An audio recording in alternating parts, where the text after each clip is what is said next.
श्री कृष्ण वंदे जगत गुरु। मैं कैलाश शास्त्री एक बार फिर से आप सभी का अपने चैनल संस्कृत शिक्षा चैनल पर हार्दिक अभिनंदन करता हूं, स्वागत करता हूं। प्रतिदिन की भांति एक बार फिर से वही आपसे विनम्र निवेदन, जिसने भी यदि अभी तक मेरे इस चैनल को सब्सक्राइब नहीं किया है तो कृपया सब्सक्राइब कर लीजिएगा। साथ में बेल आइकन का बटन अवश्य दबाइएगा ताकि भविष्य में आने वाली सभी वीडियो का नोटिफिकेशन आपको प्राप्त हो सके। वीडियो में अंत तक बने रहिएगा।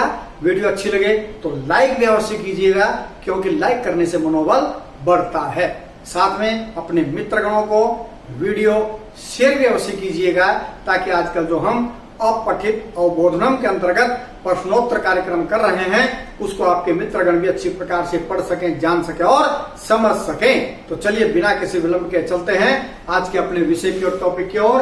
अपठित अवबोधनम, अपठित यानी कि जो पढ़ा हुआ नहीं है, ऐसा अवबोधन, ऐसा गद्यांश जिसमें से प्रश्न के उत्तर छांट करके हमने लिखने हैं।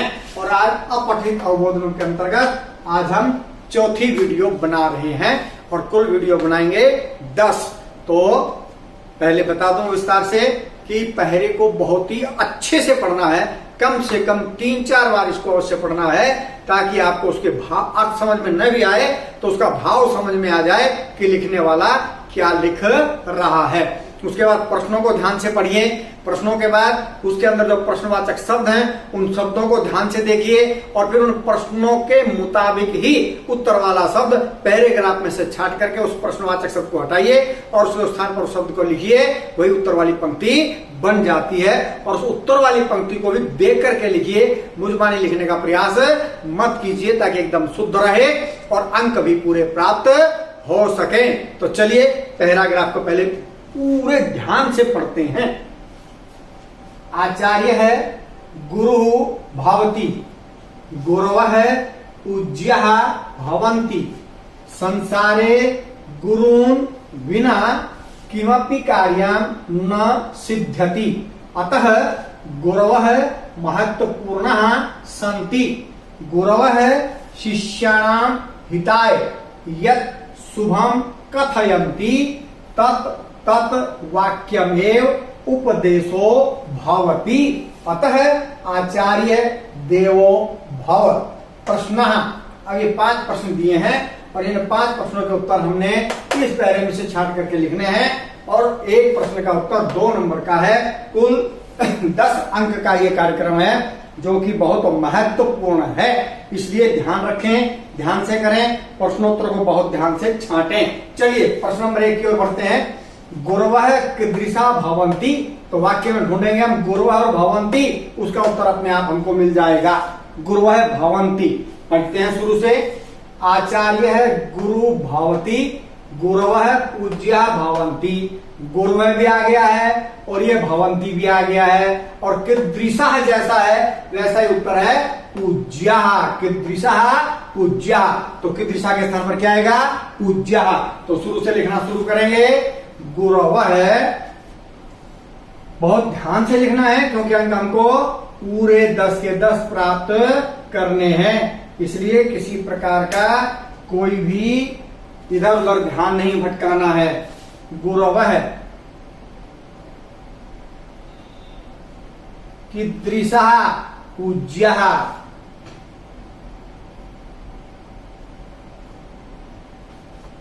भवन्ति, तो ये हमने 1 का उत्तर लिख दिया, यानी कि हमने 2 नंबर अपने पक्के कर लिए।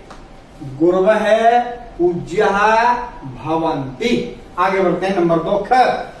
गुरून् विना किम न सिद्ध्यति, तो गुरून् विना और सिद्ध्यति ये देखते हैं कहां पर है, वहीं पर किम यानी कि उत्तर है। और जैसे कीदृशः पूज्यः, ऐसा ही उत्तर किम की तरह ही बनेगा। किसकी तरह है? किम की तरह। तो चलिए पढ़ते हैं। आचार्य गुरु भवति, गुरवः पूज्या भवन्ति, संसारे गुरून् विना, ये आ गया थी गुरून् बिना, किमपि कार्यम, किमपि कार्यम न सिद्ध्यति, तो क्या लिखेंगे? किमपि कार्यम। केवल कार्यम से भी काम चला सकते हो या किमपि कार्यम पूरा भी लिख सकते हो। तो पूरा उत्तर लिखेंगे यहां से, गुरून् विना, किम के स्थान पर किमपि कार्यम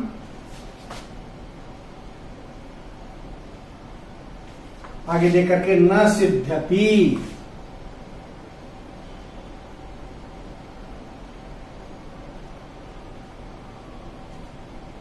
तो जी इसका उत्तर भी हमने ढूंढ लिया, दूसरे का भी।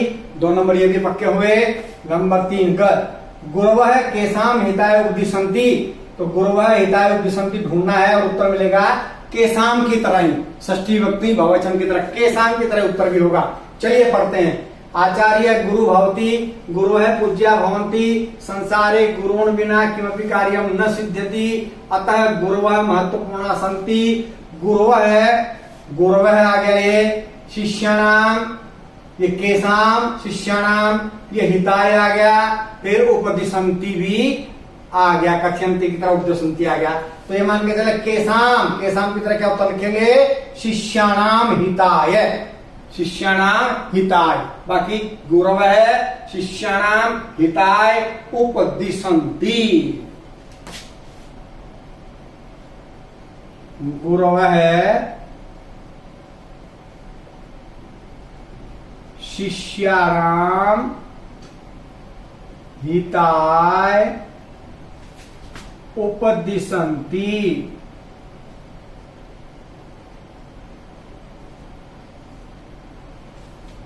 तीसरा प्रश्न भी हमने कर लिया, यानी कि 6 अंक हमने कर लिए। घ किमपि इति पदे संधि छेदम कुरुत। किमपि यहाँ पर वैसे कोई संधि नहीं है। क्यों नहीं है? क्योंकि म में ए मिला हुआ और ये होता है संयोग, इसको बोलते हैं संयोग। एक होती है संधि, संधि की परिभाषा होती है 2 अति समीपाय वर्णों के मिलने से उनमें जो परिवर्तन होता है, उनमें जो विकार होता है, उसे संधि कहते हैं। लेकिन यहाँ पर किसी प्रकार का कोई विकार नहीं है। म में अ मिल करके मैं को पूरा कर दिया। वर्ण संयोजन और वर्ण वियोजन हमने पढ़े हैं, उसके हिसाब से। तो क्या बनेगी इसकी संधि छेद? जो संधि छेद लिख रहा है, किम में मिला हुआ था ए को आगे कर देंगे, आगे है पी, तो बन गया किम जमा अपी। ठीक है जी, किम जमा अपी। आगे देखिए, विना योगे का विभक्ति भवति। कारक में हमने पढ़े हैं उपपद विभक्तियां, अनेक शब्दों के योग में कौन सी विभक्ति होती है वो भी हमें ध्यान में रखना है। तो विना के योग में होती है 3 विभक्तियां होती हैं, लेकिन यहां पर हम लिखेंगे द्वितीया, द्वितीया तृतीया पंचमी तीनों होती हैं। तो लिखेंगे बिना योगे का के स्थान पर देंगे विभक्ति। बिना योगे का के स्थान पर लिखा द्वितीया, आगे विभक्ति लिखा हुआ है और आगे फिर क्या लिखा हुआ है? भवति।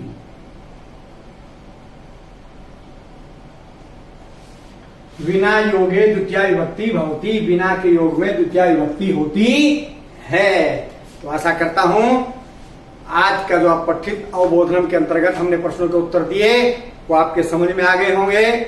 समझने का प्रयास कीजिए ताकि पूरे अंक हम प्राप्त कर सकें। तो मिलते हैं कल एक नए अपठित अवबोधनम के साथ। तब तक के लिए जय भारत, जय भारती।